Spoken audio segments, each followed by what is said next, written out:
Hello everyone, welcome back to another video from stories from USA. അപ്പോൾ stories from USAയുടെ മറ്റൊരു വീഡിയോയിലേക്ക് എല്ലാവർക്കും സ്വാഗതം. അപ്പോൾ ഇന്ന് ഞാൻ സംസാരിക്കാൻ പോകുന്നത് അല്ലെങ്കിൽ ഡിസ്കസ് ചെയ്യാൻ പോകുന്നത് നിങ്ങൾ എൻട്ലെക്സ് എക്സാമിന് അപ്പിയർ ചെയ്യാൻ പോകുന്നവരാണെങ്കിൽ അല്ലെങ്കിൽ എൻട്ലെക്സ് എക്സാം എഴുതാൻ പ്ലാനുള്ള സ്റ്റുഡൻസിനും പിന്നെ ഇപ്പോൾ എബ്രോഡൊക്കെ വർക്ക് ചെയ്യുന്ന സ്റ്റാഫ് നഴ്സസിനും വേണ്ടിയിട്ടാണ് കേട്ടോ. അപ്പോൾ ഏത് ബോർഡ് ഓഫ് നഴ്സിംഗിലേക്കാണ് നമ്മൾ അപ്ലൈ ചെയ്യേണ്ടത് എന്നാണ്. നമുക്കറിയാം US-ൽ 50 സ്റ്റേറ്റ്സ് ഉണ്ട്. ഇവിടെ എല്ലാം വർക്ക് ചെയ്യാൻ വേണ്ടി നമുക്ക് ഒരൊറ്റ എൻട്ലെക്സ് എന്ന എക്സാം മതി. പക്ഷെ നമ്മൾ ഓരോ സ്റ്റേറ്റിനും ഇവിടെ ഓരോ റൂൾസാണ്. അപ്പോൾ കുറച്ച് പേരൊക്കെ കമൻറ്റ് ബോക്സിലൊക്കെ ചോദിക്കുന്നുണ്ട്, ഇപ്പോൾ IELTS എക്സ്പയർ ആയി അല്ലെങ്കിൽ OET അക്സെപ്റ്റഡ് ആണോ, ഇത്ര സ്കോർ മതിയോ. അപ്പോൾ നിങ്ങൾക്ക് ഈ എക്സാം അപ്പിയർ ചെയ്യാൻ വേണ്ടിയിട്ട് IELTSഉം OET ഒന്നും തൽക്കാലം ഇപ്പോൾ നിങ്ങൾ അത് അന്വേഷിക്കേണ്ട കാര്യമില്ല. കാരണം കുറേ ഫ്രണ്ട്ലി, അതായത് ഇൻ്റർനാഷണൽ ഫ്രണ്ട്ലി സ്റ്റേറ്റ്സ് നമുക്കുണ്ട്. അപ്പോൾ ഏതൊക്കെയാണ് ആ ഇൻ്റർനാഷണൽ ഫ്രണ്ട്ലി സ്റ്റേറ്റ്സ് ആണ്. അപ്പോൾ എവിടെയാണ് നിങ്ങൾക്ക് ബോർഡ് ഓഫ് നഴ്സിംഗ്, ഏത് ബോർഡ് ഓഫ് നഴ്സിംഗിൽ നിങ്ങൾ അപ്ലൈ ചെയ്താലാണ് നിങ്ങൾക്ക് ഇത്തരം കുറച്ച് കാര്യങ്ങളിൽ നിന്നൊക്കെ നമുക്ക് എസ്കേപ്പ് ചെയ്യാമെന്നാണ് ഞാൻ ഈ വീഡിയോയിലൂടെ ഷെയർ ചെയ്യാൻ പോകുന്നത്. ഓക്കെ, അപ്പോൾ ഞാൻ നേരത്തെ പറഞ്ഞതുപോലെ എൻട്ലെക്സ് എക്സാം എന്ന് പറയുന്ന പ്രോസസ്സ് ഒരു 1 ഇയർ ഒക്കെ എടുക്കും. നമുക്ക് ആ ഒരു നഴ്സിംഗ് ബോർഡിൽ നിന്ന് നമുക്ക് ആ ഒരു ആപ്ലിക്കേഷനൊക്കെ സക്സസ് ആയിട്ട് അതിൻ്റെ വെരിഫിക്കേഷനൊക്കെ കഴിഞ്ഞ് കിട്ടാൻ. അപ്പം എത്രയും പെട്ടെന്ന് സ്റ്റാർട്ട് ചെയ്താൽ അത്രയും നല്ലത്. പിന്നെ നമുക്കറിയാം ഇപ്പം ന്യൂജൻ എൻട്ലെക്സ് ആണ്, പുതിയ മെത്തേഡാണ്, അതിനെക്കുറിച്ചൊന്നും കൂടുതൽ പറയുന്നില്ല. അപ്പോൾ ഞാൻ ഫസ്റ്റ് ബോർഡായിട്ട് ഇൻ്റർനാഷണൽ ഫ്രണ്ട്ലി ബോർഡായിട്ട് പറയാൻ ആഗ്രഹിക്കുന്നത് ന്യൂയോർക്ക് ബോർഡാണ്. അപ്പോൾ ന്യൂയോർക്കിൽ വർക്ക് ചെയ്യാൻ എല്ലാവർക്കും ഭയങ്കര ഇഷ്ടമാണ് അല്ലേ. ലൈക്ക് നമ്മൾ കേട്ടിട്ടുള്ള ഒരു സ്ഥലവും ആണ് ന്യൂയോർക്ക്. അപ്പോൾ ഇവിടുത്തെ പ്രത്യേകത എന്താണെന്ന് വെച്ചാൽ നിങ്ങൾക്ക് എക്സാമിന് അപ്പിയർ ചെയ്യാൻ വേണ്ടിയിട്ട് IELTS വേണ്ട.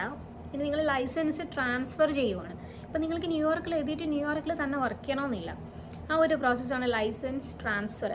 ആ സമയത്തും അവർ നമ്മുടെ ലാംഗ്വേജ് ടെസ്റ്റ് ഒന്നും ചോദിക്കത്തില്ല. അപ്പോൾ അതൊരു ബെനിഫിറ്റാണ് നമുക്ക്.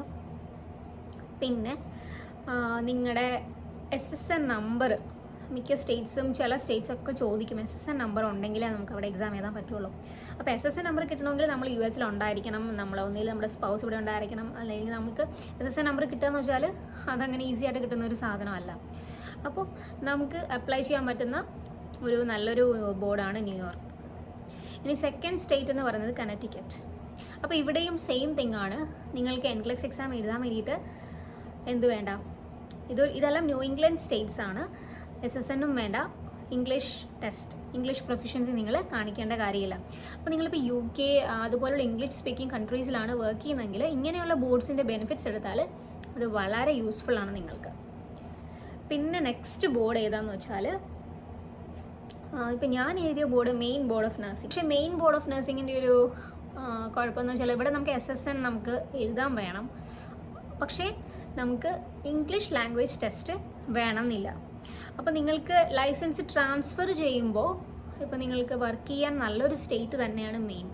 കാരണം നിങ്ങൾ മെയിൻ ജോഗ്രഫിയൊക്കെ നോക്കിയാൽ നമുക്ക് മനസ്സിലാവും, നല്ലൊരു വർക്കിംഗ് ആംബിയൻസ് ഉള്ള ഒരു സ്റ്റേറ്റാണ് മെയിൻ. പിന്നെ വരുന്ന സ്റ്റേറ്റാണ് മൊണ്ടാന. അപ്പോൾ ഇവിടെയും SSN നമ്പറിൻ്റെ ആവശ്യമില്ല, IELTS-ഉം OET-യും വേണ്ട. പിന്നെ ഇവിടുത്തെ ഒരു പ്രത്യേകത എന്ന് വെച്ചാൽ അവർക്ക് റിക്വയർമെൻറ്റ്സ് ഒക്കെ നമ്മൾ മീറ്റ് ചെയ്ത് കഴിഞ്ഞാൽ, അതായത് നമ്മൾ ട്രാൻസ്ക്രിപ്റ്റും നമ്മുടെ സ്കൂൾ സർട്ടിഫിക്കറ്റ് നഴ്സിംഗ് ബോർഡിൻ്റെ കാര്യങ്ങളൊക്കെ നമ്മൾ കറക്റ്റായിട്ട് സബ്മിറ്റ് ചെയ്ത് കഴിഞ്ഞാൽ 30 ബിസിനസ് ഡേയ്സ് ഒക്കെയാണ് അവിടെ പ്രോസസ്സിങ് ടൈം പറയുന്നത്. അപ്പോൾ അത് വളരെ ക്വിക്കായിട്ടുള്ള ഒരു ടൈമിംഗ് ആണ്.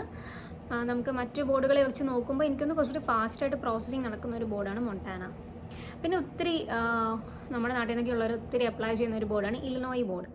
അപ്പോൾ ഇലിനോയ് ബോർഡും നമുക്ക് അപ്പിയർ ചെയ്യാൻ വേണ്ടിയിട്ട് SSN നമ്പറോ IELTS-ൻ്റെ ആവശ്യമില്ല. പിന്നെ ട്രാൻസ്ഫർ നമുക്ക് ഇലിനോയ് ബോർഡിൽ നിന്ന് വേറെ ബോർഡുകളിലേക്ക് ട്രാൻസ്ഫർ ചെയ്യാനും മറ്റ് ബോർഡ്സിനെ പോലെ നമുക്ക് അത്ര കോംപ്ലിക്കേഷൻസ് ഒന്നുമില്ല. അപ്പം എൻ്റെ അറിവിൽ ഒത്തിരി പേര് ഇലിനോയ് ബോർഡിൽ അപ്ലൈ ചെയ്യാറുണ്ട്. ബിക്കോസ് ഞാൻ ഫസ്റ്റ് അപ്ലൈ ചെയ്തത് ഇലിനോയ് ബോർഡാണ്, എന്നിട്ടാണ് ഞാൻ ഇവിടെ വന്നിട്ട് മെയിനിലേക്ക് ട്രാൻസ്ഫർ ചെയ്തത്.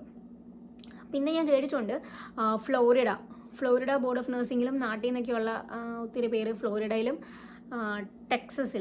ടെക്സസ് ബോർഡ് ഓഫ് നഴ്സിംഗിലും അപ്ലൈ ചെയ്യുന്നുണ്ട്.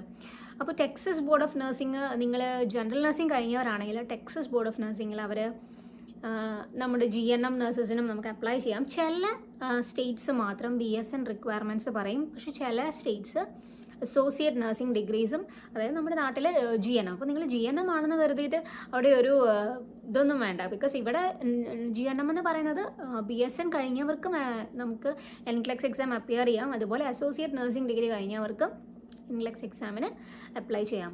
അപ്പോൾ ഇതാണ് നിങ്ങൾക്ക് കുറച്ച് ബോർഡ് ഓഫ് നഴ്സിങ്ങിനെ കുറിച്ചുള്ളൊരു ഐഡിയ ആണ് ഞാനിവിടെ തന്നത്. അപ്പോൾ നിങ്ങളുടെ ഈ ഒരു റിക്വയർമെൻറ്റ്സ് ഒക്കെ അനുസരിച്ച് പിന്നെ നിങ്ങൾക്ക് എവിടെയാണ്, ഏത് സ്ഥലത്തേക്കാണ് പോകാൻ താല്പര്യം.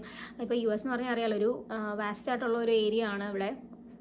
പിന്നെ ഓരോ സ്റ്റേറ്റിനും ലൈക്ക് ഓരോ സ്ഥലത്തിനും ഓരോ ക്ലൈമറ്റും, ഇവിടെ ഒത്തിരി ടൈം സോൺ തന്നെയുണ്ട്. അപ്പം നിങ്ങൾക്ക് ഇഷ്ടമുള്ള സ്ഥലം എവിടെയാണെന്നൊക്കെ നോക്കിയിട്ട് നിങ്ങൾ ബോർഡ് ഓഫ് നഴ്സിംഗിൽ അപ്ലൈ ചെയ്യുക.